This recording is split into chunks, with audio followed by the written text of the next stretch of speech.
pessoal, sejam muito bem-vindos ao episódio 02 do Teologicamente Podcast.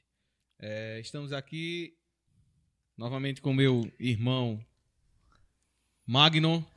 Graças e paz, família. Graça Irmão. e paz. Graça e paz, família. Graça e paz. Meu irmão Márcio. Paz, família. E o nosso convidado de hoje é o nosso irmão e companheiro de seminário, Gabriel. Seja muito bem-vindo, Gabriel. Amém, paz, galera. Melhor do que família. Esse é Esse é mais emo, né? Esse é qual? 02, né? É, o 02. É o quase, né? Será Certeza? que é o 02? É, Esse é bastidores. isso aí é num Você tem certeza? universo paralelo. Quem tá achando o Loki, né? Tá pegando a referência aí, a linha do tempo. Ó, hoje nós vamos falar sobre a importância e os desafios da vida de seminarista e dos estudos teológicos na nossa vida, né? Temos aqui 4 seminaristas em períodos diferentes. Magnum tá bem perto de terminar aí, vai ser o primeiro a finalizar o curso aí. Oh, glória. Nosso primeiro pastor do Oh, podcast. glória. Primeiro o Ciro Malafaia da... Vai ser o Vai, líder. vai ter filtro aqui, né? Vai ser o nosso líder. Eu já estou mais ou menos da metade para a parte final. E Márcio e Gabriel E entraram eu tô reprovando todas. ao Só Deus mesmo sabe. tempo. Estão aí Tô pela misericórdia. na primeira parte do seminário, né? Só Jesus sabe. Primeira metade do seminário. Então, hoje o nosso bate-papo será sobre os nossos desafios do estudo teológico, que são muitos. Na verdade, Bastante, viu? Bastante. Demais. Então, gente, nós fizemos uma pequena pauta aqui, mas como a proposta do nosso podcast não é engessar, né, a conversa, a gente tem essa pauta mais só para dar o norte a gente, né? E eu gostaria de começar com o Gabriel, que é o nosso convidado, né? Que ele começasse falando um pouco sobre como se deu o seu interesse pelo estudo teológico, né? O que foi que te atraiu e te levou a estudar teologia e também quais são as tuas pretensões em fazer esse curso. Por que tu está estudando teologia? Amém. Então, o desejo pela teologia veio logo após a minha conversão, né? Eu, logo ali no discipulado, na sala de discipulado, eu adquiri esse desejo, o Senhor colocou esse desejo no meu coração. Eu me converti ali na segunda igreja, Congregacional Vale da Bênção, que é ali na Vila Kennedy, aqui em Caruaru. E desde sempre eu tive uma base teológica muito boa, né? Uma base ali que foi fundamental para concretizar esse desejo e esse chamado que eu tenho hoje. E graças a Deus por isso. Então, a partir do discipulado ali com o saudoso pastor Ricardo, que hoje já é falecido, eu tive esse desejo e busquei esse desejo. Só que é interessante, porque eu vi o pastor Ismael anunciar o seminário, dizer, pessoal, façam, é muito bom, não sei o que e tal. Só que eu dizia, pastor Ismael, eu quero ir para o seminário. Só que ele dizia, meu irmão, espera um pouquinho. Calma. Isso em 2015, eu estava prestes a me batizar. Meu irmão, tenha calma. E eu persistindo, pastor Ismael, o seminário. Ele, tenha calma, vai com calma. E logo no começo a gente não entende o que é essa tenha calma. Só que hoje a gente parando para pensar e parando para refletir, a gente pensa e diz, meu irmão, graças a Deus por esse tenha calma que o pastor Ismael me disse. Porque talvez eu não seria o que sou hoje e não saberia o que sei hoje, não que eu saiba muita coisa, né? Mas se não fosse isso, um monstro na teologia. Meu Deus do céu, o cara é muito humilde. se não fosse isso. E isso só foi aumentando o meu desejo em aprender um pouco mais da palavra de Deus. E eu sempre me envolvi muito com a igreja.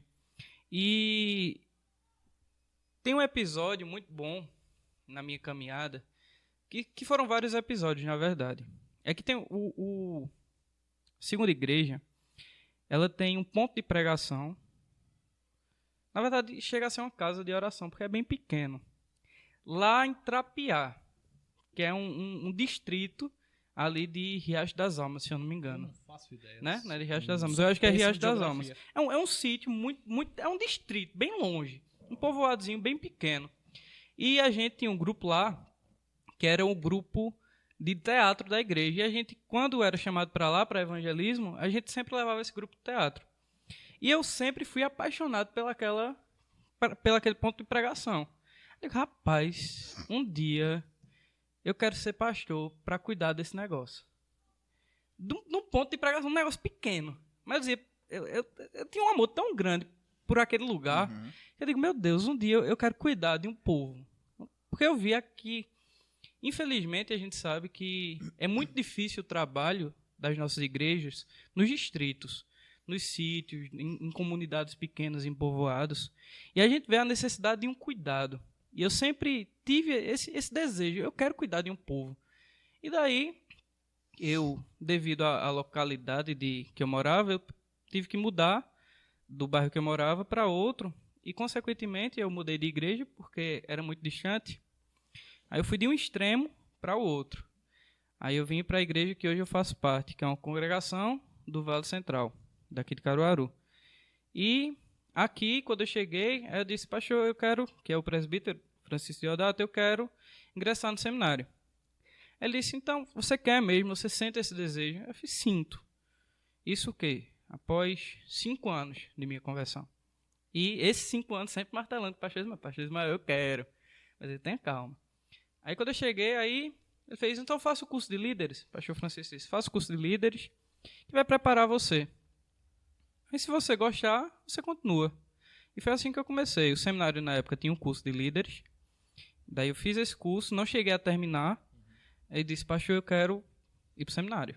Quero fazer o curso. Insistente, né? Eu sou insistente. Como esse curso de líderes foi tipo a porta de entrada para tu começar a se interessar pela teologia mais sólida. Né? Mais sólida. O brasileiro Disse, não desiste nunca. Desiste nunca. Eu quero, eu quero. Martela ali, ó. Olha, brasileiro e seminarista. É triste. Disse, pastor, eu quero seminário. Ele fez, você quer mesmo. Como eu estava indo bem no curso, já pregava na igreja, já fazia parte ali da direção ali, de dirigir culto, pregava e tal. Então eu vou enviar você. Daí ele me enviou, foi até na mesma época que Márcio, a gente entrou junto. E acredito que desde o 2º para o 3º ano de convertido, lá no Kennedy, eu já tinha um desejo, desde a época de trapear, eu já tinha uma certeza, mesmo que pouca, mas eu tinha, de que um dia eu seria pastor e cuidaria de um povo.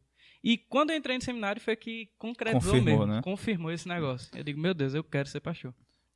E aí, Deus tá só confirmando aí. Desde que eu te conheço, que a gente conversa bastante, né?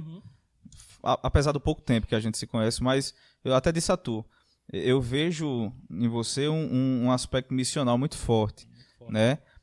Tanto pelos projetos pessoais que você tem, de evangelismo na feira, Sim. né? Exatamente. Você tem um grande de impulso participar. missionário muito forte. E eu acho que quando chegar o dia, se for da vontade do Senhor, que você for ordenado, certamente a área de implantação de igrejas, de envio de missionários, de cuidado com as congregações, porque muitas vezes o pastor ele entra em uma rotina muito pesada na sua igreja local e, querendo ou não, o reino do Senhor ele precisa avançar, né? Verdade. E a forma como a igreja avança é com as congregações, com os pontos de pregação. E muitas vezes o pastor sofre um pouco em dar atenção a essas congregações. E eu acho que quando Deus levanta um pastor que ele tem esse impulso missional, por mais que ele fique muitas vezes preso dentro da sua igreja local, ele vai ter um cuidado especial pelas congregações. Sim. Ele vai enviar pessoas específicas que ele saiba que tenha o mesmo amor que ele tem por essas congregações, Sim. por esses campos missionários, né? Então eu acho que isso é um ponto muito ímpar, né? Na vocação, são poucos os pastores que se sentem impulsionados por missões Verdade. dessa forma. Todo pastor é um missionário, mas de uma forma tão assídua assim. Eu até falei isso a você pessoalmente já. Eu vejo isso muito forte na sua vida. Eu acho muito interessante isso. Aproveitar que eu estou falando, a minha trajetória já foi um pouquinho mais diferente, né? Eu não nasci em lar evangélico, muito pelo contrário. Minha família sempre foi muito assim, complicada, né? Eu não fui criado pelos meus pais, fui criado pelos meus avós, menino criado com vó, né? Mas percebe. Eu ia dizer isso, a gente percebe-se. É muito forte, né? Tava tão sério, rapaz, um negócio que eu achava que a gente ia certinho dessa vez. Mas vai ser muito difícil isso aqui, viu?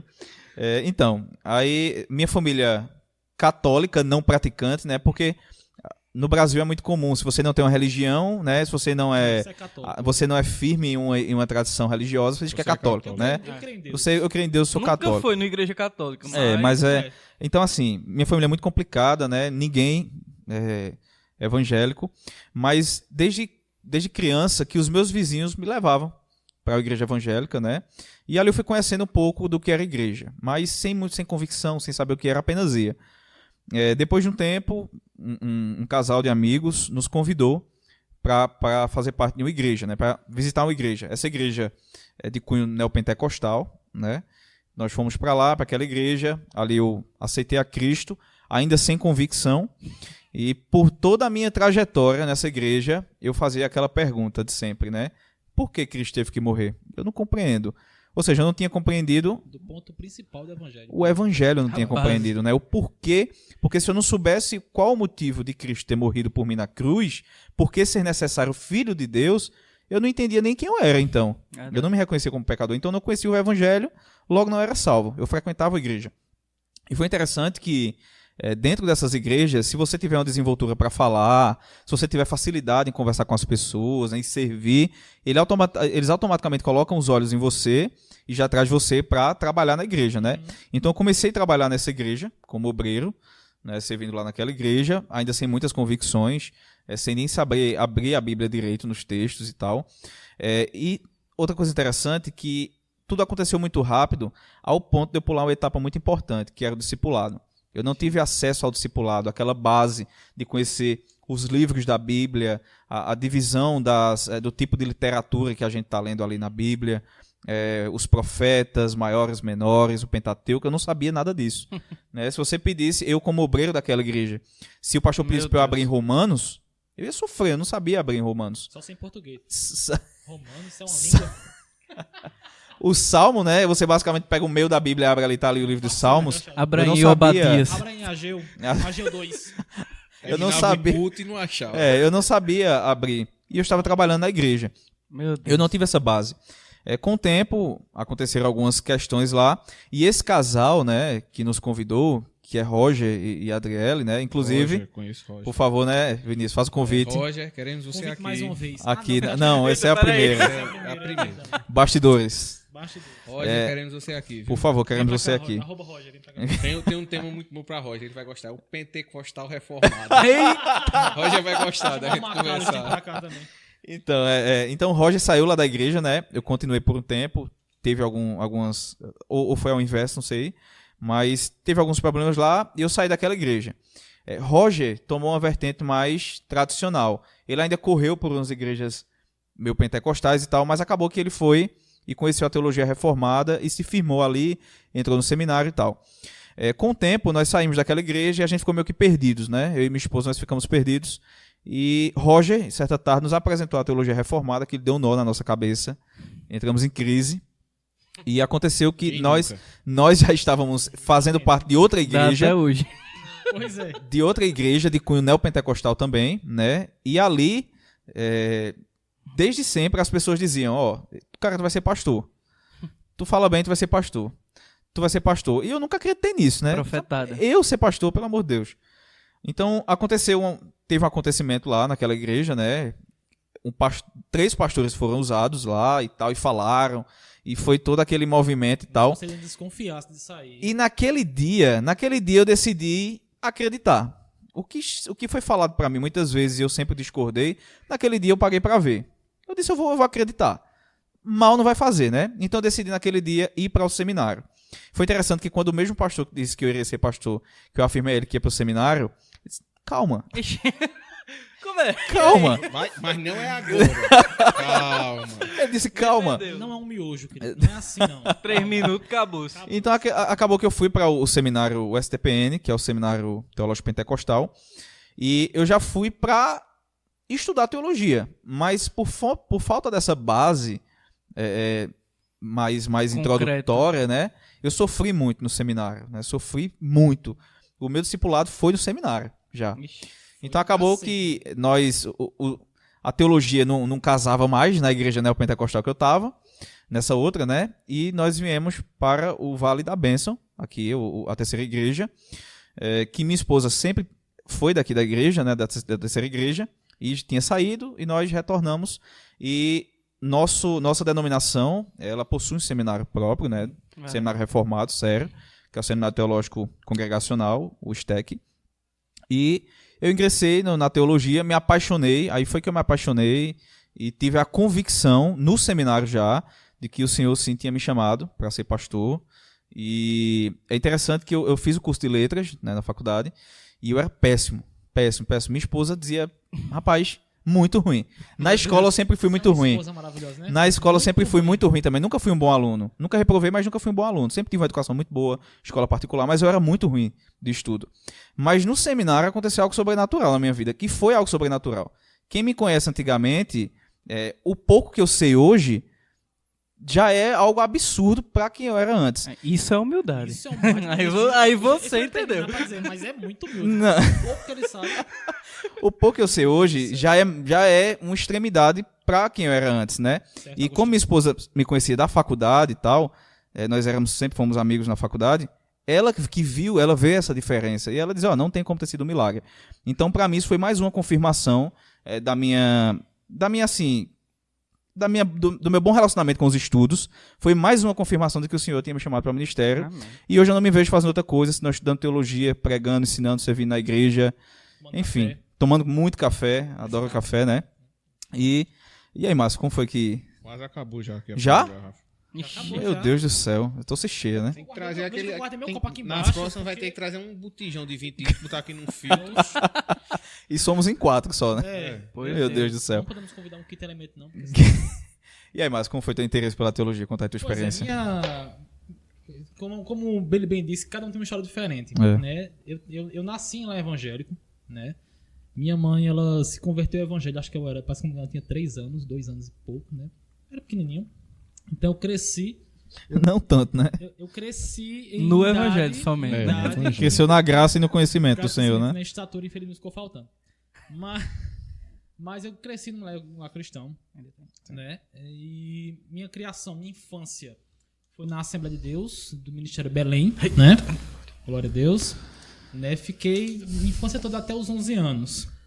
A gente se mudou, né? Ficou inviável de ir até lá, a gente não tinha transporte próprio na época. Então a gente teve que sair de lá. Então a gente ficou naquele meio termo, para onde que a gente ia. Visitamos algumas congregações, algumas igrejas, de cunho bem pentecostal. Não nos adaptamos. Só que minha mãe, ela sempre gostava muito da primeira igreja evangélica, Vale da Bênção Central, né? Que é a de São Francisco, né? Próximo ao Bonanza, Próximo ao Bonanza. Rua Preta. E Rua Preta, antiga Rua Preta. Dê o número, o endereço. Botar aquela referência do Google, né? Cadê? Mas é isso, ela sempre gostou de ir pra lá. Tá nos cultos das quintas-feiras à tarde, que é o culto Libertação. E ela sempre ia nas quintas-feiras à tarde, né? E eu criança não queria ir, né? Já era meio herege, já desde aquela época. Tão cedo. Pois é. Aí teve um certo dia, um certo domingo, que ela, vamos pra igreja? Vamos, bora. Pirraia, né? Já era chato já. Aí eu fui pra igreja no domingo. É pra quem não sabe, Márcio tem 85 anos. Pois um é, minha ranzinza nato. Eu sou chato. Ele termina essa história, ele vai Quem me fazer conhe- como aquela do Quem me conhece sabe, eu Titanic. sou muito E essa chato. história já fazem 85 anos. Né? Mas quando eu fui pra igreja nesse domingo, coincidentemente nesse domingo, foi a formatura da primeira turma do Departamento de Soldados de Cristo, que é o departamento da igreja, né, de cunho militar, né, na casa da disciplina militar, né? E eu me apaixonei por aquilo que eu vi. Eu achei lindo aquilo ali. Criança, eu achei que me apaixonei por aquilo. Eu disse, mas eu quero entrar. E eu quero entrar. Então, vamos entrar. Então é aqui mesmo que eu já ia ficar. Aí ela, no outro domingo, já conversou com o pastor Nicásio. O pastor Nicásio deu todo o aval do mundo para que eu entrasse no departamento. Entrei no departamento ao qual eu estou até hoje. Isso já são 14 anos. Qual é a patente já? Sou capitão. Meu Deus do céu. Sim, senhor, né? Aí depois disso, acho que eu vou ser rebaixado. Mas né, já são 14 anos no departamento e concomitantemente 14 anos na igreja, na primeira igreja Vale da Bênção. E esse período, né, entrei dos 11 até hoje, foi um período de construção, né? A escola dominical foi muito importante para mim nesse período, que a gente vai falar isso mais na frente, né? Sobre o estudo, sobre o conhecimento, sobre as escrituras. Até que teve um período que eu entrei na faculdade, depois de um certo tempo, obviamente, entrei na faculdade E comecei a... Como todo estudante de faculdade só vai pra igreja no domingo. Assim? Então o André tá me corrigindo aqui, tá? Agora tá bom, André? Ok? A altura da minha boca. É porque eu sou pequeno. Melhorou agora? Tem que colocar no chão. Vai, continua. Voltando. Vamos virar, né? Mas voltando. Aí eu entrei na faculdade e acabei deixando um pouco esse interesse, né, pelos estudos por causa da faculdade. Até que teve um certo congresso Reforma Hoje, onde o pastor Paulo Brasil, que se eu não me engano é de João Pessoa, salvo engano. O pastor Paulo Brasil é presbiteriano. É presbiteriano. Ele é o presidente do Supremo Concílio da Igreja Presbiteriana do Brasil, né? Não sei. Não sei. Não é Nicodemos, não? Não, Nicodemos é É vice-presidente. vice. É. Aí o pastor Paulo, numa certa pregação, eu não lembro exatamente qual foi a pregação, mas ele, em um dado momento, ele desafiou, principalmente os jovens que estavam ali, vocês dedicam tanto tempo em estudos adversos, e quanto você dedica de estudos à palavra do Senhor?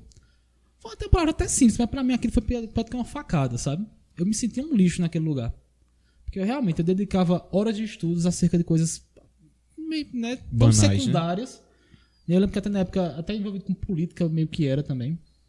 E deixei de lado. Aí quando eu escutei isso, pronto. Né, como tinha um evento, lá tem uma livraria. Naquele mesmo dia eu adquiri alguns livros. Quase que... 50 livros. Não foi só 4, eu acho que foi 5. Um dos livros foi do Augusto Nicodemos, que foi aquele Cristianismo Descomplicado, onde ele tem um livro pequenininho, onde tem um compêndio de respostas acerca de temas do cristianismo. É muito bom. Por exemplo, para quem é novo na fé, é um livro muito bom. Excelente. E para mim aquilo ali foi Esclarecedor, né? esclarecedor acerca de vários pontos. Dúvidas que eu tinha, de às vezes coisas simples, né? Esse livro foi muito bom, muito importante para mim. Então, desse dia em diante, isso foi instigando em mim o desejo pela teologia. E eu sempre tive a certeza que quando eu terminasse a faculdade, eu iria entrar no seminário. E foi dito e feito. Terminei o seminário em 2019, dezembro de 2019. Em fevereiro de 2020 eu já estava matriculado no seminário. E cá estamos, até o dia de hoje, pela graça e misericórdia, reprovando um monte de coisa. Mas acontece, né? Brincadeira. Eu me lembro quando você entrou no seminário, e o pastor Jonathan, foi na primeira aula, foi a aula do pastor Jonathan, né, naquele semestre, 2019, 2020.1, né? E o pastor Jonathan ele tem um costume de nos perguntar o que é que você almeja no seminário. Mistério. E eu lembro muito bem da tua resposta. Tu falou, eu não sei, eu tô aqui para ver o que o Senhor tem para minha vida. E hoje, o que é que tu diz? Eu lembro, pronto, dessa mesma pergunta, quem fez foi o pastor Nicásio, que todo início semestre tem uma reunião com o pastor para ele dar autorização para escutar o seminário e tal. E ele fez exatamente essa mesma pergunta. Eu lembrei quando o Jonathan me perguntou isso. O que é que você quer no ministério? Por que você está fazendo seminário? Por quê? No primeiro semestre, eu disse, pastor, sinceramente, a princípio é por conhecimento. Não sei o que é que Deus quer para mim. Hoje em dia eu já acredito que, passado 1 ano e meio, né? Quase 1 ano e meio, acho que Deus tem algo para mim no ministério. Hoje eu já me vejo, já me enxergo. Eu te chamando para fazendo vocação, isso. né? Quero ser teu co-pastor. Entendeu? Hoje, várias questões internas e externas me fazem levar a crer que esse é um futuro quase que inevitável para mim, esse ministério. Bom, né? E aí, Julião? Agora eu vou até me ajeitar aqui pra estar essa história. O microfone. Agora... É porque eu sou o mais velho, né? Nem É? parece, né?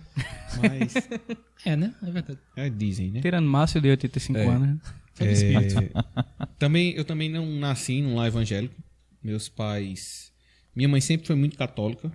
Muito. E, assim, católica praticante. No sentido de ela sempre estava nas missas e tal. Meu pai, ele perambulou por muita coisa. Ele foi de ateu, né? De crente ao ateu, ninguém explica. De ateu, passando pelo espiritismo, até catolicismo junto com minha mãe e até o protestantismo. Interessante que ele foi o primeiro a se converter. Ele tinha uma Era o mais cético que tinha. Ele tinha uma aversão a crente de uma forma terrível. De maneira que uma tia minha, que acho que foi a primeira pessoa da minha família a se converter, se ele visse ela na rua assim, ele atravessava a rua Meu Deus. para não cruzar com ela, para não ouvir nada acerca do evangelho. Até que um amigo dele, um casal muito amigo dele, começou a convidar eles para encontros de casais. Ele já fazia parte do encontro de casais da Igreja Católica. Ele foi das pessoas que implantaram o encontro de casais na cidade de Brejo. né, onde nós morávamos. Eles foram os primeiros casais a implantar um encontro. E ele decidiu ir para um encontro protestante. E aí foi acho que no terceiro que ele foi um encontro em Bezerros. Deus arrebatou o coração dele e ele se converteu. E eu lembro que na segunda-feira, eu morava em Recife, eu estudava lá. E ele ligou para mim muito preocupado. Né, sem saber qual seria a reação dos filhos, né? Porque Você tá ficando doido? uma pessoa que uma semana antes tinha caído na praça pública quase bêbado de uma farra que tinha feito, foi abraçar uma colega, caíram os dois juntos, né? E uma semana depois... Eu não consigo imaginar a cara nessa O situação. homem estava convertido, né? Uma semana depois ele se converteu. E aí ele ligou pra mim e a gente deu todo o apoio, não só eu, como minhas irmãs e minha mãe.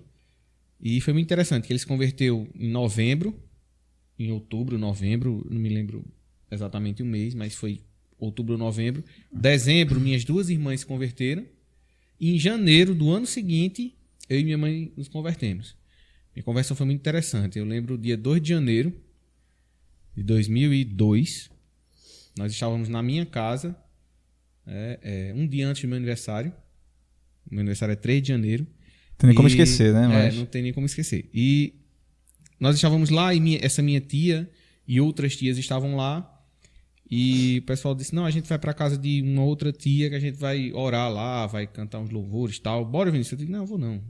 Eu, 17 anos de idade, queria saber de evangelho e tal. E aí eu disse, não vou não. E aí foram quase todos que estavam na minha casa. Quando eles saíram, acho que não deu 5 minutos. Eu senti um incômodo dentro do meu coração de ir atrás deles. E aí eu fui a pé mesmo. Quando eu cheguei na casa dessa minha tia, eles já tinham começado lá, já estavam cantando, orando e tal. E Deus usou uma irmã lá e pregou o evangelho para mim e ali eu me converti. E eu me converti sem nunca ter pisado numa igreja evangélica. Eu nunca tinha sequer entrado. Nem para visitar, não nada. sabia nem o que era um culto. Eu não tinha a menor noção do que era a igreja evangélica. Eu era católico, não era um católico não praticante. Mais nominal, né? De vez em quando ia para algumas missas. Quando eu morava em Recife, eu participava do encontro de jovens e tal, mas nada assim que possa ser compromisso, que era né? um compromisso. E aí comecei na igreja. A igreja que eu fazia parte era uma igreja muito pequena. Então, a gente tinha que fazer um pouco de tudo. Então, cantava um pouco, pregava e tocava. E, apesar de nem saber cantar direito, nem saber tocar direito, nem sabia pregar direito. Escondendo o dom, né? Mas tinha que... É humildade pura esse Um podcast. grande sei cantor, cantar. tocador aqui, eu não posso... Magno também. Obrigado, Vinícius. Quem viu os cultos da terceira igreja, pelo amor de Deus. Mas... Ainda bem que não foi transmitido naquele homem, dia. viu? Aí eu sempre comecei a ajudar e depois de algum tempo de convertido, me despertou o desejo de entrar no seminário. Meu pai já fazia seminário. Meu pai foi o primeiro a entrar no seminário. E ele sempre falava sobre o seminário, acerca do seminário, e eu comecei a sentir esse desejo. Eu entrei no seminário, no STEC, mais ou menos em 2005, 2006. Era uma das primeiras turmas ainda, era lá no Vale Central, ainda no prédio que Era tem na época do atrás. Pastor Ezi. Exatamente. Né, o Pastor Ezi era o reitor. E aí, só que eu não cheguei a completar nem 6 meses de estudo, porque eu recebi uma proposta de emprego no Recife e tive que morar lá. E aí eu não cheguei nem a completar um semestre. Mas foi bem interessante que esse desejo pela teologia ainda ficou guardado no meu coração, porque eu fui para Recife e em Recife, mesmo sendo seminário, eu comprei minha primeira teologia sistemática. Eita. Berkoff? Não, foi a de Gruden. Riquíssimo. A teologia de Riquíssimo. Gruden. Né? Na época, eu pagava algumas cadeiras no seminário e escutava o pessoal falar muito sobre teologia sistemática. E uma vez eu conversando com um colega, e aí ele me indicou a teologia de Gruden. Eu não conhecia o que era Berkoff, não conhecia o que era Gruden, não conhecia nada. E ele disse, não, compra essa teologia que é muito boa. E aí foi o primeiro livro que eu comprei, foi a teologia sistemática de Gruden. Começou bem. Os seminaristas geralmente ou começam com Berkoff, sempre começam com sistemática, né? E Eu tive que aí, comprar muito depois.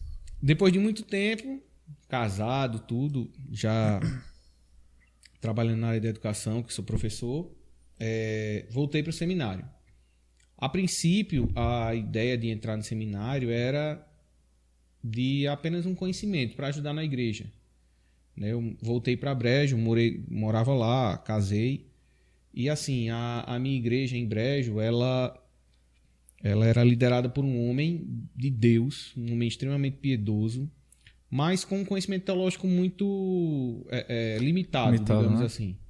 Né? Ele não gostava muito acerca de alguns assuntos teológicos, de teologia. Ele tinha um certo trauma com algumas coisas que ele viu durante a vida dele, e eu não tirava a razão dele, né? Ele já é falecido. Mas assim, era um homem extremamente piedoso, um homem de Deus. E apesar de não ter aprendido muito de teologia com ele, mas eu aprendi muito de vida cristã com ele, porque ele vivia o evangelho literalmente na sua vida. Mas aí eu sentia a necessidade de ajudá-lo na igreja. E eu sentia que essa ajuda necessitava de um conhecimento. Então eu entrei no seminário com essa ideia de aprender. Nunca tive o desejo no meu coração de um dia eu serei pastor. Esse desejo nunca, antes de entrar no seminário, nunca tinha brotado no meu coração. E aí eu entrei no seminário, depois mudei de seminário por algumas questões, fui para outro seminário e retornei agora para o STEC algum tempo atrás. E nesse período, dentro do seminário, aí sim, Deus começou a mover o coração para levar em direção ao ministério. Caso tu não tinha esse desejo antes. Não, antes de entrar no seminário, isso não passava pela minha cabeça. Não passava pela minha cabeça. O que passava pela minha cabeça era aprender para poder ajudar na igreja, ensinar, porque eu já pregava, assim como o Gabriel falou, eu já pregava, né? Já tinha uma vida assídua na igreja, então eu sentia a necessidade de aprender um pouco mais para poder repassar para os irmãos e ajudar da melhor forma. Mas depois que nós entramos no seminário, Deus vai movendo nosso coração e nos mostrando assim algumas situações. Aquele período de adaptação do seminário assim, que a gente entra é muito difícil, né? Muito difícil. Independente do grau de instrução que você tenha. Pronto, Márcio já tinha outra faculdade, né? Eu já tinha passado pela academia também. Vinícius também. Mas para quem não sabe, né, o seminário, por não ser uma faculdade de primeiro, segundo, terceiro, quarto período, quem começa já começa com o bonde andando. Já começa junto com a turma que já está há algum tempo. Né? Então você sente essa pancada, né? O pessoal já está num nível, tipo Vinícius mesmo, que é um nível altíssimo de teologia, né? Aí chega a gente. Aí chega aí o Gabriel. Meu Deus. Né? Não, mas assim, eu tô brincando, mas é sério. Aí essa diferença... A turma é muito mista, né? A turma é muito mista, Isso. né? E tem essa dificuldade. Aí sofre bastante. Quando eu entrei, tava bem pertinho de 2 ou 3 alunos concluírem, né? Outros já estavam apresentando monografia. Eu não sofri tanto no STEC, porque eu já vim de outro seminário, né? Então, eu sofri um pouco de preconceito, porque eu vim do seminário pentecostal. Então, sempre que perguntava, você já estudou teologia? Já onde? Eu falei, no STPN. Aí a galera, os hiper supra calvinistas, né? Dá aquela pancada. Mas é um desafio quando você começa a estudar teologia, porque você enfrenta o desafio de entrar e você enfrenta também o desafio muitas vezes da própria igreja, né? Graças a Deus não aconteceu comigo, porque as nossas igrejas, acho que nossas igrejas são grandes incentivadoras de que o obreiro ele vá para o seminário, até porque você só é ordenado na nossa denominação. Se você concluir o curso de teologia, a gente sabe que o seminário não forma pastores, né? Quem forma pastores são igrejas, né? Mas o seminário ele lhe dá a ferramenta, né? A ferramenta para você trabalhar na igreja, né? Como diz o nosso grande professor Marcos, você entra no seminário burro e sai burro com livros, né? Você agora é com burro com norte, é tipo uma bússola. Então, assim, mas a gente sabe que muitos seminaristas sofrem o preconceito da igreja, porque alguns entendem que pelo fato de você agora ir para o seminário, você vai esfriar na fé, né? Então aí já envolve os desafios, né? Acredita que aquela chama que ardia no seu coração de ler as escrituras, né? De meditar, agora não vai arder mais. Se você já pregava na igreja, né? Na ideia deles, você agora vai mudar o jeito de pregar. Você agora não vai falar como você falava. Você agora não vai gritar como você gritava, né? Você não vai falar as coisas que você falava. Então a igreja, querendo ou não, algumas igrejas impõem esse jugo sobre o seminarista e o obreiro que está se preparando, né? Fora outras questões que envolvem quando você não tem muita familiaridade com trabalhos, com a produção de artigo, né? Com a cobrança dos professores, é um desafio muito grande. E o seminário, a gente entra no nosso segundo ponto, ele muda muito a nossa cabeça, né? Pelo menos particularmente o seminário, ele abriu a minha cabeça não só em relação à igreja e ao conhecimento das escrituras, como em relação à própria vida, né? O nosso seminário não é um seminário interno, a gente não vive só no seminário, nós dividimos a nossa vida em várias esferas, trabalho, igreja, família, filhos, né, para quem já tem filhos. E assim, o seminário, ele molda a nossa, pelo menos comigo, ele mudou a minha cosmovisão de uma forma que eu entendo que agora o meu estudo da teologia não é apenas para servir na igreja e para me preparar para o ministério. Não, é para eu ser um cristão no mundo. Ser um cristão na minha família, viver como um verdadeiro cristão dentro da sociedade e mudar o pensamento secular, né, entre aspas aqui, através da pregação do evangelho e dos ambientes que eu estou inseridos. A teologia, de fato, mudou minha cosmovisão e eu começo agora a olhar o mundo de outra forma, né? Eu começo a encarar a vida de outra forma e, para mim, particularmente, isso foi uma das coisas que mais impactou na minha vida. É abrir a minha mente em relação ao que é o evangelho, ao que é o cristianismo, a entender que o cristianismo não é um conjunto de regras apenas que vai impor um jugo sobre você e que se você não cumprir aquilo, você não está pronto para ser um cristão. Não. Eu entendi o que é a graça e por meio do entendimento do evangelho, você consegue agora viver com um desejo de servir a Cristo em todas as áreas da sua vida, né? Aí eu quero saber de vocês aí, o que é que mudou na vida de vocês a partir da introdução na teologia. Aí. Fala aí, Gabriel. Amém. Tá aí com cara de sono. Que é isso, Varão? Cansado. O cara tomou 3 copos de café aqui e tá com sono. Eu vi, né? 3 copos de café. Fora que eu tomei em casa. Eu tomei em casa. Vê só.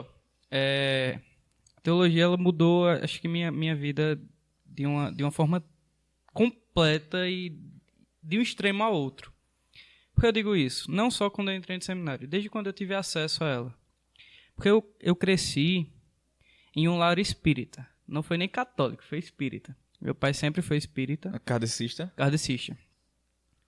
E tem uma parte da família da Umbanda. Que é do baixo espiritismo, né? E eu cresci, acredito que até meus 10, 12 anos, mais ou menos, naquela linha doutrinária. E eu sempre frequentava com meu pai e era muito instruído naquilo. Até que hoje, se você me perguntar alguma coisa do espiritismo, eu entendo muita coisa, porque eu estudava muita coisa, né? Então, assim, eu saí de Já leu o livro dos Espíritos? O livro dos Espíritos, o Evangelho segundo o Espiritismo, o livro dos Médiuns de Allan Kardec também. Tudo isso já passaram por mim. Mas, assim, eu saí de um extremo a outro. Eu, particularmente, não tive muito preconceito da minha família com relação a isso. Mas foi um olhar diferente. Quando eu entrei na igreja, né, meu pai até disse: tu vai entrar na igreja, certeza que tu quer isso e tal? Tem, rapaz. E quando ele queria ser pastor, pronto. Falei, mas tu não vai ser daqueles que roubam dinheiro, não, né? Olha o preconceito, tá vendo? Mas muito Mas você sofre. É muito grande esse preconceito. Então, assim, eu já tive uma mudança muito grande com relação a isso, com relação aos extremos de crença, né? E com relação à igreja, eu tive uma certa mudança com relação a nós enquanto membros e congregados de igreja, nós temos uma visão eclesiástica da igreja muito errônea com respeito a algumas coisas. Por quê? Porque a gente pensa que, por exemplo, o nosso pastor ou o nosso líder está falhando naquelas coisas, muitas vezes até porque quer. Ele vê os defeitos, nós vemos, enquanto seminaristas, principalmente os defeitos da igreja, olhamos e dizemos: por que o nosso pastor não está vendo isso? Se eu fosse pastor dessa igreja... A história seria diferente. A história seria diferente. Talvez pior. Justamente. Muito Quando a gente provavelmente. entra... Gabriel, né? Falo por Doce todos Márcio. nós, né? Não, mas quando a gente entra no seminário, que a gente começa a estudar, por exemplo, aconselhamento pastoral, teologia pastoral, e que a gente vê os desafios do pastor com a igreja, meu Deus. Tem gente que acha que pastor é só aquele que vai no domingo, prega e vai embora. E vai embora, Pronto, né? acabou. Exatamente. Nasce a vida pastoral. É só foi pregar e isso. pedir dinheiro ao povo, Então né? a gente tem uma mudança assim acerca dessas coisas que é muito grande. Porque eu pensava e via os defeitos onde eu estava inserido. Mas eu não sabia que tinha muita coisa além disso, assim. É muita coisa que precisava ser trabalhada primeiro e principalmente em mim. Não só na igreja. Talvez até um dos maiores defeitos de alguém que pense assim não seja na igreja que ele está sendo inserido ou no pastor que pastoreia ele, mas talvez seja nele. Muito provavelmente vai ser nele, né? Muito provavelmente Nós, é muitas nele. vezes. A nossa cosmovisão é muito, muito manchada pelo aquilo que nós costumávamos a identificar, ou então a olhar. Então, assim, a teologia ela nos dá um norte, ela nos dá uma lente nova a respeito do que, de fato, nós precisamos em nossa vida cristã, o que, de fato, é relevante, o que, de fato, nós, enquanto pastores, temos como desafios e como méritos também, porque não é só pancada que a gente leva, né? Sim, claro. Nós temos visto muito isso em teologia pastoral.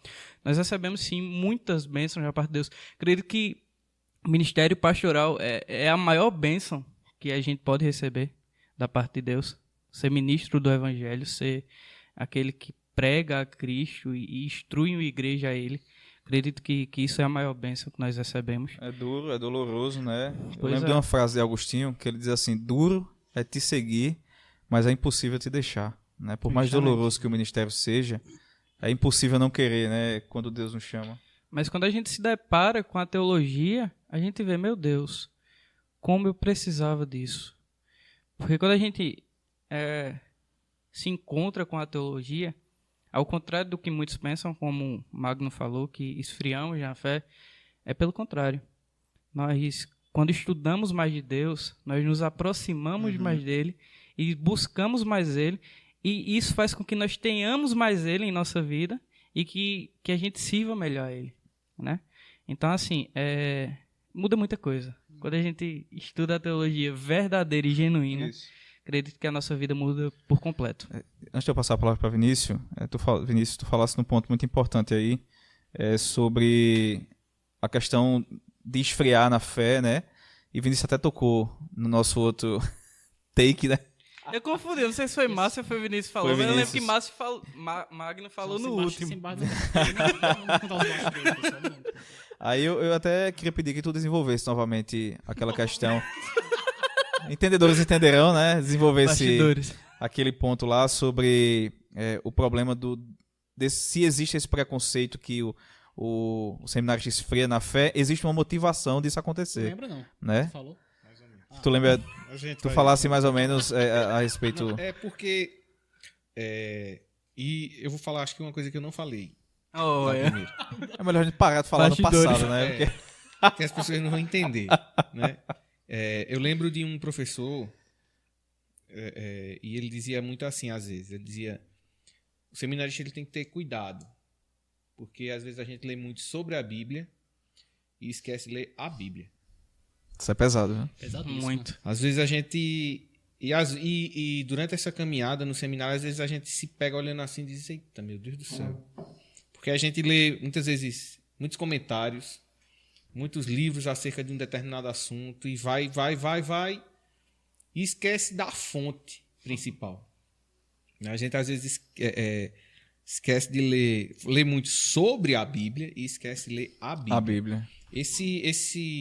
Esse entendimento que muitas pessoas têm, e eu escutei isso, e eu lembro que Magno falou também uma vez, que quando nós vamos entrar no seminário e algumas pessoas dizem: a letra mata, cuidado, que a letra mata, mas o espírito vivifica, né?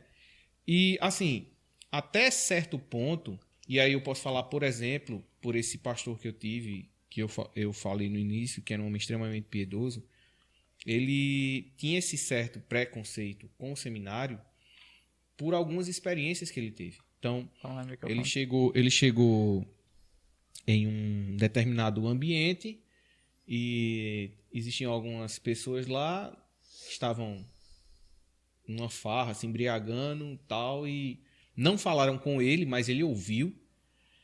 E ele dizendo assim, mas uma vez salvo, salvo para sempre. Eita. Meu Deus. Tu tá salvo? Eu tô salvo, então... Viva aí, como vamos quiser, embora. vamos embora. Certo. E por ele não ter também um entendimento na época, né?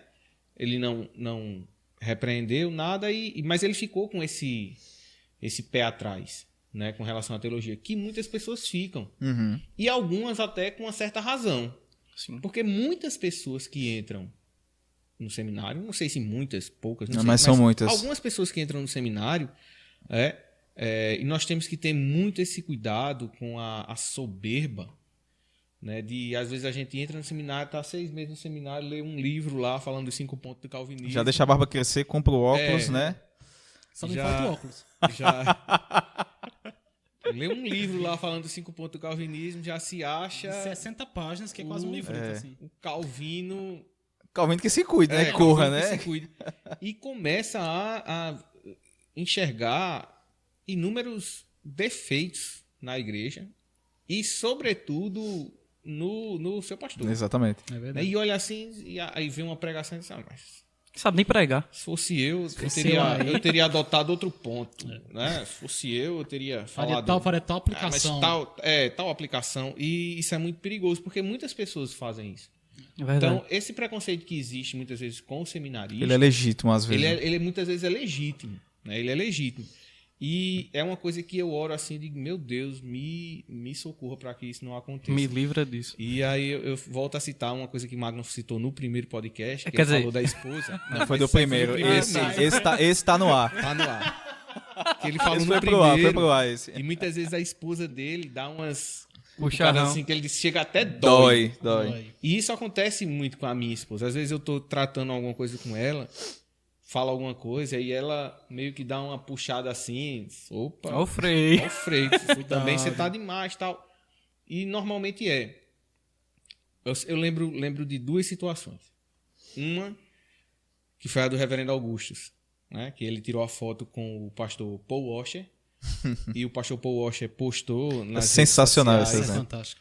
E o pastor Paul Washer postou nas redes sociais e na legenda da foto disse que tinha tirado uma foto com um dos maiores teólogos do mundo, um dos maiores teólogos do Brasil. E se eu não me e tal. engano, o Porsche até disse, eu nunca fiz uma selfie na vida, mas eu não desperdiçaria o momento de tirar uma selfie com o meu herói.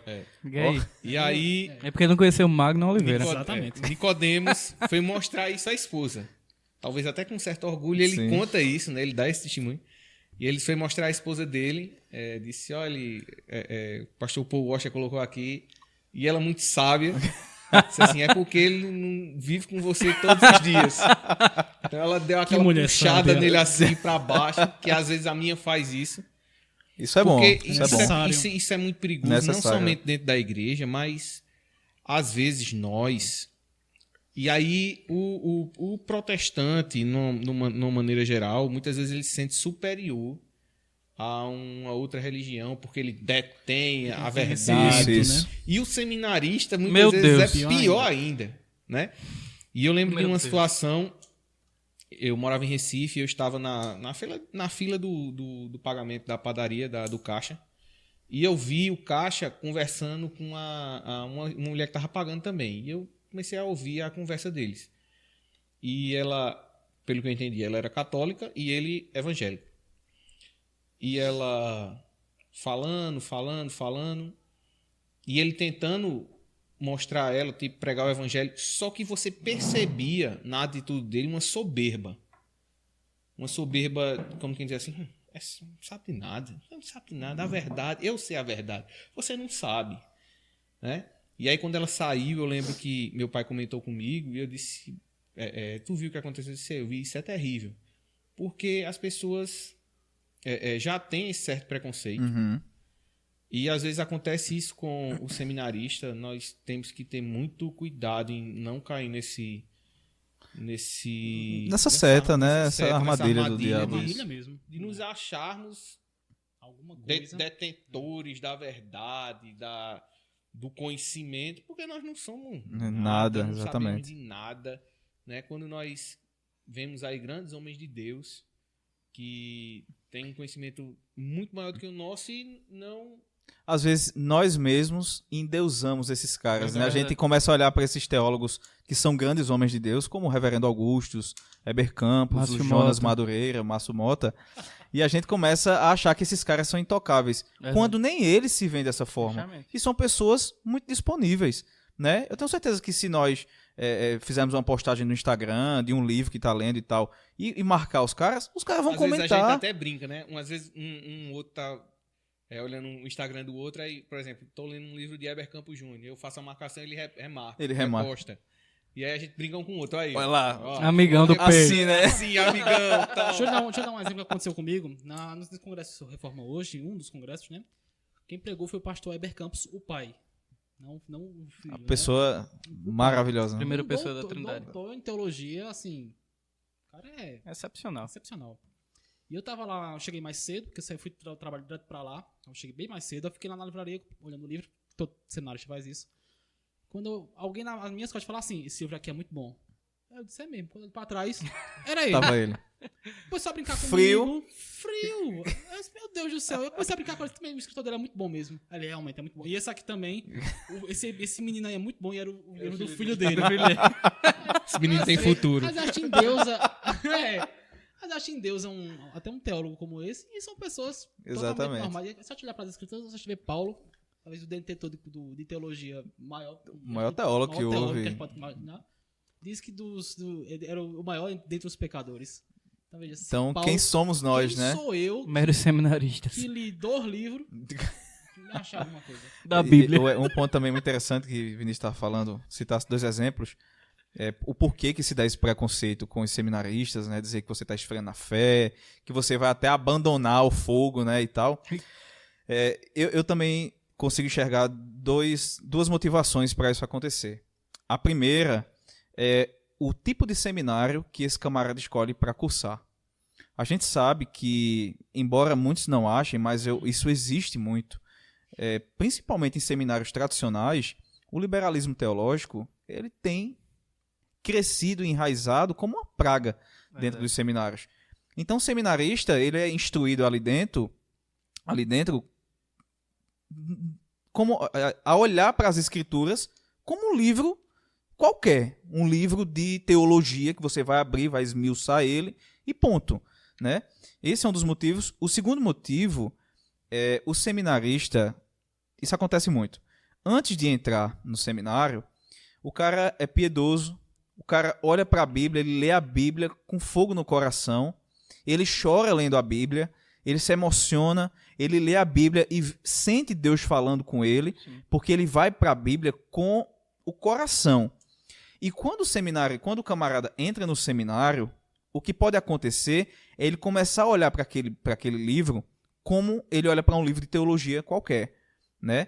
E eu vi um exemplo muito bom essa noite de um pastor, não me lembro quem foi, justamente falando dessa questão, e ele diz assim, se você olhar um velório, ali está uma pessoa que faleceu e repare na esposa ou no esposo ou no parente daquela pessoa que faleceu quando se aproxima daquele caixão.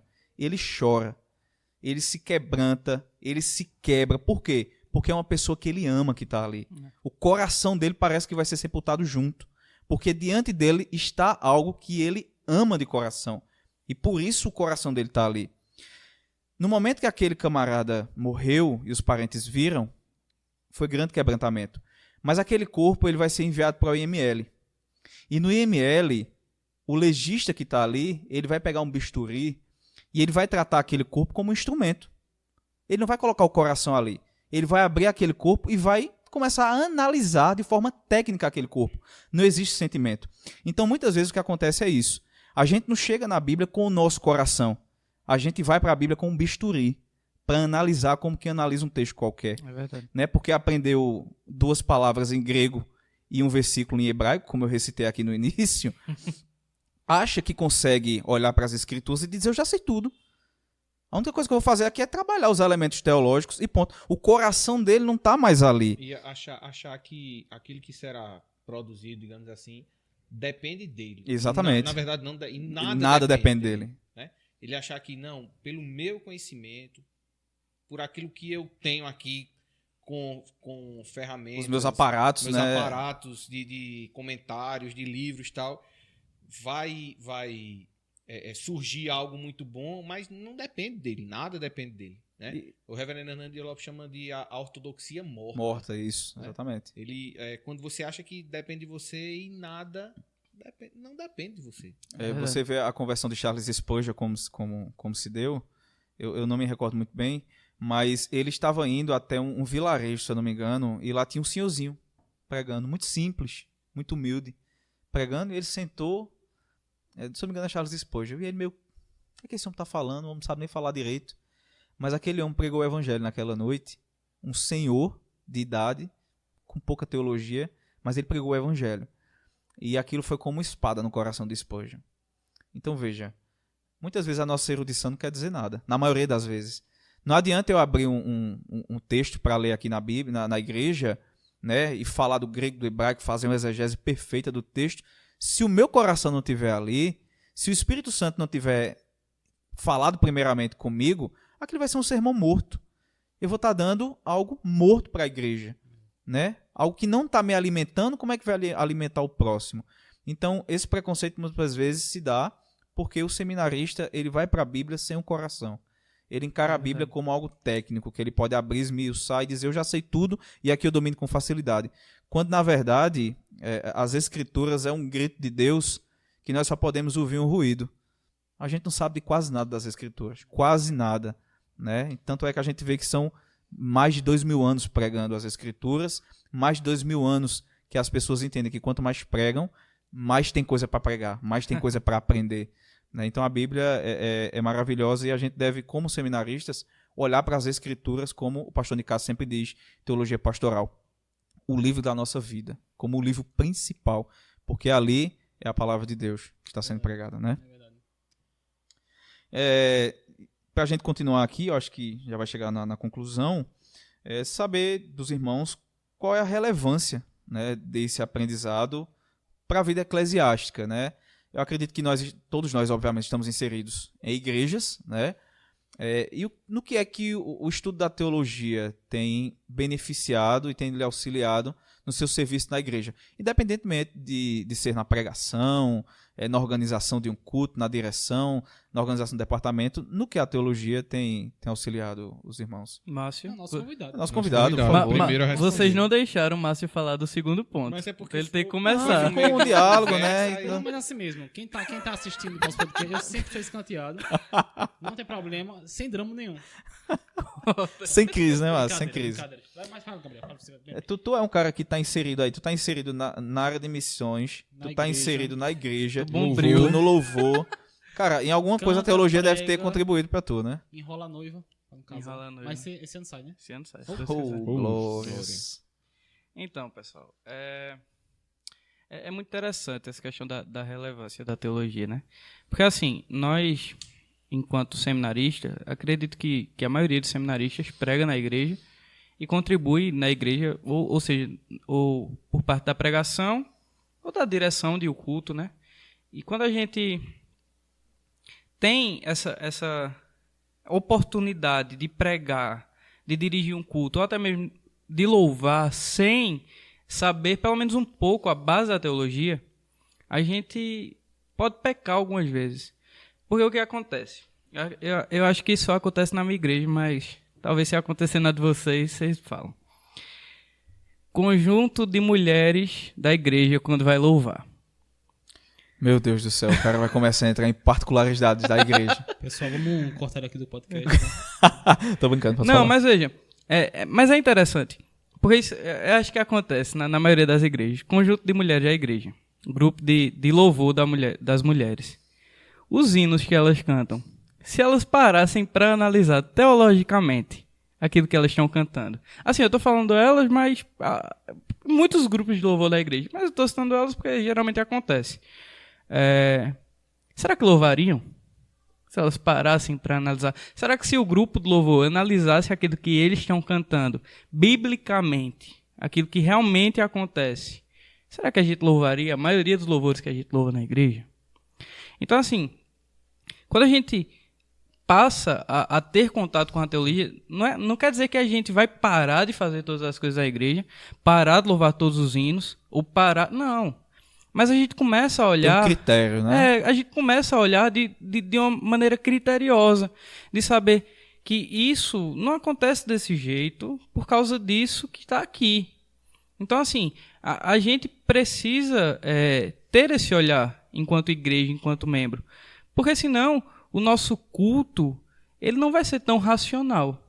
Porque se a gente não parar para pensar, para raciocinar aquilo que a gente está falando, aquilo que a gente está orando muitas vezes, louvando ou pregando, meu Deus, o que é que vai acontecer na nossa igreja? Como é importante o conhecimento teológico. E assim, nós temos visto isso em muitas igrejas. Muitas igrejas têm a facilidade de criar congregações, de criar pontos de pregações, mas colocam qualquer obreiro ali. Você entrou na igreja agora, tá sem obreiro ali, vai para lá. E a gente vê quando a gente vai... Não estou criticando nenhuma igreja, não. Mas quando a gente vai lá analisar aquilo, a gente vê que a base muitas vezes não está concreta. Como foi o seu caso. Uhum. A base não está intrínseca ali naquela pregação, naquele louvor. Muitas vezes nem na oração. Muitas vezes a gente não sabe nem orar. É verdade. Algo que as pessoas acham que podem fazer de qualquer forma também é a oração, né? Justamente. Não é à toa que Cristo nos deu um exemplo de oração. Então, né? assim, a teologia, ela mostra, como eu falei na última vez, a teologia, ela inevitável isso aqui hoje. A teologia, ela mostra aquilo que realmente nós somos e aquilo que Deus é para nós. Aquilo, o nosso lugar e o lugar de Deus. Porque muitas vezes nós não entendemos isso. Nós não entendemos o quanto miseráveis nós somos. Nós não entendemos o quanto pecadores nós somos. E nós não entendemos aquilo que Deus é e o quanto nós dependemos dele. Como a gente falou. O quanto nós dependemos dele. Então, muitas vezes... E a gente volta para aquela questão do esfriamento. Não tem como a gente esfriar com a teologia genuína e verdadeira. Porque a gente está entendendo aquilo que Deus é e aquilo que Deus quer para a gente. O nosso chamado, como Deus nos chamou, nós agora entendemos. E agora exercemos com fidelidade aquilo que Ele nos chamou para fazer. Então, assim, é totalmente relevante a teologia para os nossas igrejas, nossos cultos. É triste que muitas vezes, é bem rápido, a racionalidade escorre pelas mãos da igreja, né? E o que fica é só, muitas vezes, a emoção. Verdade. É como se você pensar a teologia, você pensar a respeito de Deus, refletir no que você está cantando. Muitas vezes eu nem canto, eu não abro nem minha boca para cantar. Fico calado, com o olho fechado, e tentando entender o que é que eu tô ouvindo, entendeu? Isso é louvar a Deus. Né? E muitas vezes a gente abre a boca e canta aquilo que a gente não está nem entendendo. Então, a racionalidade escapa pelas mãos, como um punhado de água que vai embora. Né? Isso, muitas igrejas têm pecado em relação a isso. Não, só comentando o que Gabriel falou, com relação à teologia, nós conhecermos quem é Deus e quem nós somos, né? Quanto mais a gente vê isso, quanto mais a gente se debruça na palavra de Deus, mais a gente vê isso. E é como se a gente estivesse num quarto todo escuro.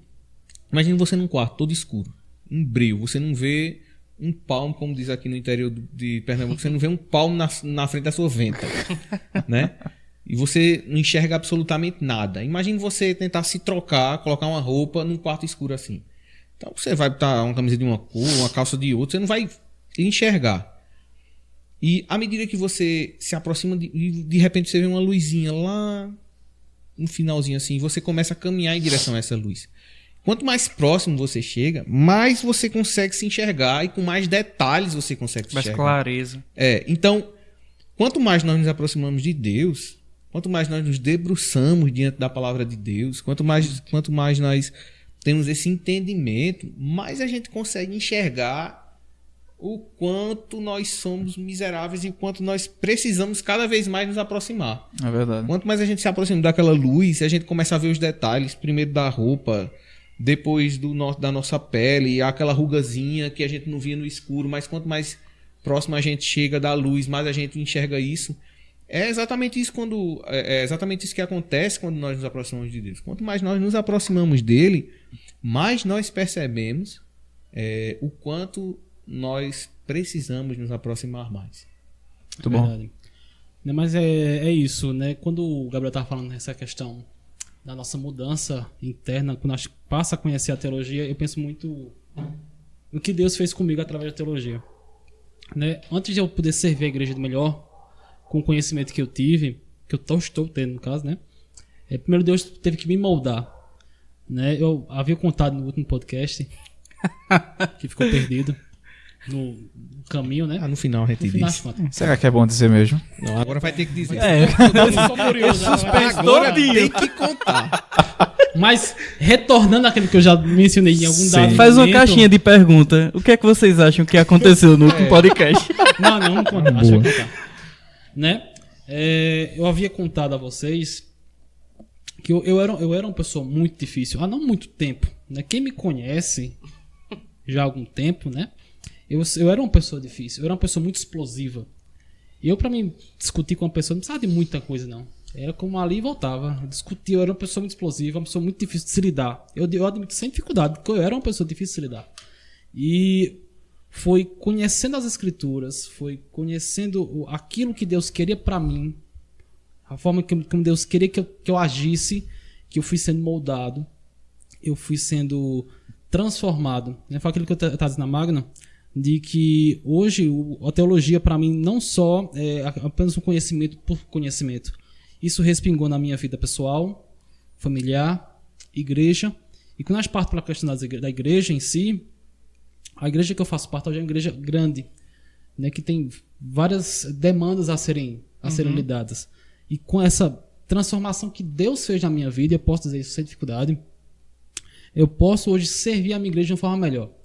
Hoje, jovens chegam até mim com dúvidas acerca não só da questão de teologia, mas a questão da vida como um todo. Procuram ter a mim como conselheiro. Meu Deus, há alguns anos atrás eu nem me aconselhava a fazer besteira.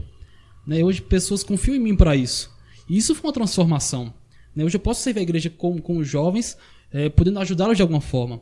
Seja com dúvidas acerca da teologia, de uma forma mais específica, como da vida como um todo. Então, a teologia, para mim, ela não só mudou apenas no serviço da igreja como em si, que hoje eu sirvo na igreja não só por fazer seminário, mas de uma forma porque hoje eu sou uma pessoa totalmente diferente do que eu era antigamente. Hoje eu posso ser útil na igreja, em vários aspectos. Mas também a teologia mudou minha vida, pessoalmente, de uma forma fantástica. Hoje certamente eu sou um filho melhor para minha mãe, eu sou um familiar melhor para minha família.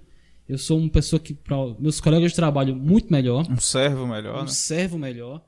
E eu tenho o prazer, e você pode dizer, você tem o prazer de poder servir a Deus ao lado de pessoas como vocês. Isso é uma honra que Deus tem me dado.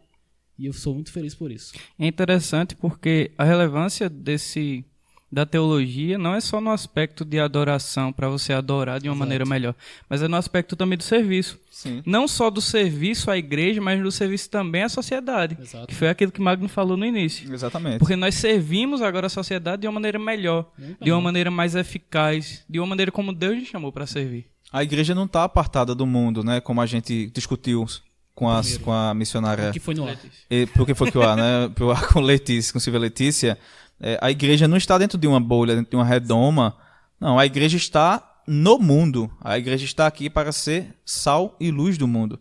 Então, para ela ser sal e luz, ela tem que entrar em contato com este mundo, né? Então, quando essa igreja está contida de servos fiéis, homens piedosos, tementes a Deus e que tem uma boa teologia, que tem uma boa doutrina formada, a doutrina é muito importante. Alguns dizem que doutrina não é importante, mas doutrina é importante. Demais. Porque se nós não vivermos a doutrina bíblica, nós vamos viver a doutrina do mundo. A doutrina corrompida, né? Então, quando Cristo, o próprio Cristo, coloca pessoas e os capacita, porque é Cristo quem capacita os seus servos para a igreja, eu tenho certeza que o impacto que a igreja produz na sociedade é tremendo, né? Eu lembro de uma passagem, uma fala, na verdade, do pastor Paulo Júnior, no Reforma Hoje.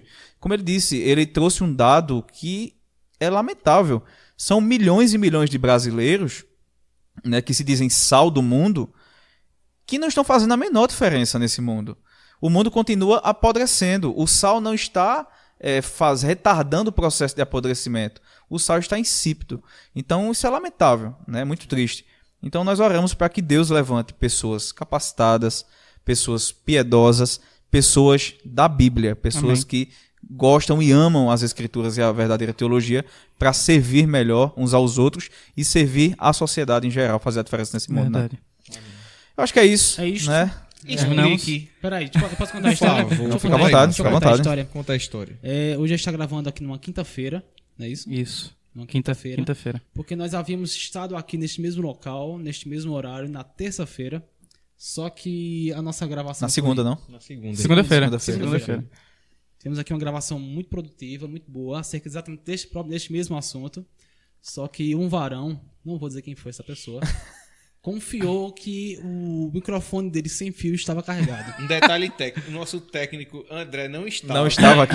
Para dizer que a responsabilidade... Nosso colega André Ele não não pôde estava. estar. Então nós achamos que nós entenderíamos. Não, acho que não consegue fazer isso sozinho. Pera se fosse- aí. Não. Se André Só demorou 4 horas para ligar o microfone aqui. chegou aqui de 6 A horas, revista de André é muito fácil. começou a gente aqui às faz. 9, Tranquilo, mas sem tranquilo. dificuldade. Aí, Fora ele que a gente confiou. saiu de meia-noite. Pois é, aí o varão confiou que o microfone estava carregado. E a gente Maravilhoso. conversando, Gravamos o podcast muito aquele papo bom, maravilhoso, tal. divertido. Quando Quando foi no olhar outro dia, na edição, gente, não pegou. minha voz. O Magno tava tão triste que eu Eita, sentei ideia. Não, eu entrei em crise naquele dia, porque Não pegou. Porque, assim, eu me empolgo muito com esse projeto da gente, eu acho muito bom produzir isso aqui. Eu amo editar os nossos podcasts, mas quando eu me vi mudo naquele podcast, digo, meu Deus, o pessoal se dispôs a vir gravar, né? Topou. Se fosse Márcio, a gente Comprou tava no ar lanche. já. Lanche, Ele né? ignora. Meu Deus do céu. Então, Por isso essas referências, como eu disse, como que a gente já disse, muita Mas coisa veja- que a gente disse. mas eu veja- disse. a providência divina. Esse papo foi melhor do que o Foi outro. melhor do que o outro. Verdade, verdade. Exatamente o que eu ia dizer. Foi Deus bom. sabe o que faz, Deus rapaz. sabe o vendo? que faz. O microfone tá legal. Gratão. Eu Agora, se espero- vocês Hoje pensam- está aqui, André está aqui. Hoje, Confio. graças a Espero, Deus. espero em Deus que esse episódio 02.2 Sim. saia vá pro ar. Vamos orar. Em nome de 02.2. Jesus. Gabriel, tem alguma consideração final a fazer? Não, só agradecer a vocês por essa oportunidade, honra né? ter Que você aqui. É foi muito, uma muito bom bênção. mesmo. O podcast Muito bom. não é digno de vossa presença. Ixi, Nós velho. estamos honrados de ter você aqui. Mas foi muito bom gravar com vocês e espero aí que tenhamos várias outras Não, oportunidades. com certeza, com Eu certeza. gente- espero que não pra repetir esse assunto, né? Que esse Não, aqui eu espero Sim. que esse vá pro ar. Esse Mas aí, Chito, obrigado aí, que Deus abençoe vocês. vai. viu? Vinícius, alguma coisa a terminar? Não, só agradecer ao pessoal que ficou até agora conosco. Se você gostou do podcast, você compartilha aí com seus colegas. Nossa, o marqueteiro Não, de sempre. Esse marqueteiro. cara. O E vocês arroba me chamam- desse E cara. vocês me chamam de blogueiro, né? Você dá o likezinho lá no Instagram, que é muito importante pra Ativa o gente. sininho. O sininho das notificações. Tô me sentindo um youtuber. O Felipe Neto crente. Mas Quase. muito importante pra gente que você compartilhe referência com aquelas Felipe pessoas que gostam de ouvir Isso. sobre teologia e tal. Então, nosso Bem agradecimento lembrar a de você. agradecer pelo feedback dos primeiros 2 episódios. Isso. Foi maravilhoso, gente. Gente, muito obrigado, de verdade. Eu sei que todo mundo abraçou esse projeto, por ser nós, amigos, né? Mas tivemos feedbacks de pessoas que a gente nem conhecia. Isso. Verdade. Feedbacks positivos. Então, gente, obrigado. Certo? Deus abençoe vocês. E os próximos episódios, né, estão São Muito pesadíssimos. muito Não é interessantes. pelo peso do convidado, tá? Pesadíssimos porque vai ser um papo Muito legal. muito legal. E muito... Quer divulgar alguma coisa, não? Fala, Dá não. um spoilerzinho. Dá um aí, spoilerzinho, né? São 2 É. temas. O verdade. primeiro, nós estamos passando por um momento de pandemia, né, de restrições. Isso. Então nós teremos aqui uma pessoa, não vou dizer quem é, Verdade. uma pessoa da área jurídica, né, pastor congregacional, vice-conselheiro da OAB Caruaru, Aí tu já tá quase entregando. Aí já foi. uma pessoa que Não diga mais o arroba. uma né? pessoa que está muito antenada nesse assunto, né? E nós vamos conversar um pouco sobre as medidas restritivas do governo, essa relação entre igreja e governo, até onde Muito bom. pode haver esse diálogo, né? Até onde o governo pode impor alguma coisa sobre a igreja. espinhoso. Um tema Demais. delicadíssimo, né? Verdade. E o próximo? Teremos aqui um convidado que eu não vou dizer o nome, mas iremos falar sobre cosmovisão reformada. Isso aí já é o maior spoiler que você Um grande pode homem, um grande homem. Grande homem, uma pessoa enorme, dizer. Ei, com grande conhecimento teológico, um cara maravilhoso. Um cara que a gente tem o prazer de ser hoje amigo. Sim. Temos o prazer de ser hoje É uma somos benção. amigos de uma Eu já benção. sei quem é. O cara escreve no Voltemos ao Evangelho, escreve pra Ele editora dá os Vida Nova, spoilers todo, né? e o cara lê 300 livros por ano. O cara O cara é essa. É quase isso. Não vamos aqui dizer quem é, tá? Mas aguardem Todo os dia um próximos livro. capítulos, tá? E Gente, se você tá ouvindo esse podcast, né, provavelmente esses capítulos podem ter saído, você acompanha os nossos próximos Provavelmente. episódios, já estão aí. talvez tenha um episódio 2.3. Talvez. Por favor. Então é isso, pessoal. Obrigado por nos acompanhar. Compartilhe com seus amigos no Valeu, Instagram. André. Segue Vamos divulgar o Instagram, né? Nos siga nas redes sociais. O nosso Instagram do @teologicamente podcast. A arroba desse cara é Meu Instagram, @ViniciusJO1. Márcio F. Mota. @Oliveira Magnon com N no final. Nosso convidado. Arroba Gabriel Silva. Lembrou? Lembrei. Underline 555. Muito Boa. E André? E André? Qual arroba do André? Eu.André Leão. Leão. Essa cara Boa. valadão. Nosso né? agradecimento a André Esse novamente. cara é um monstro. Pessoal, Obrigado, André. valeu. Até a próxima. Valeu, pessoal. Esse é aquele momento que começa a tocar a musiquinha. Enfim, É um rock bem pesado, né? Valeu, pessoal. Deus Abençoe, abençoe. gente.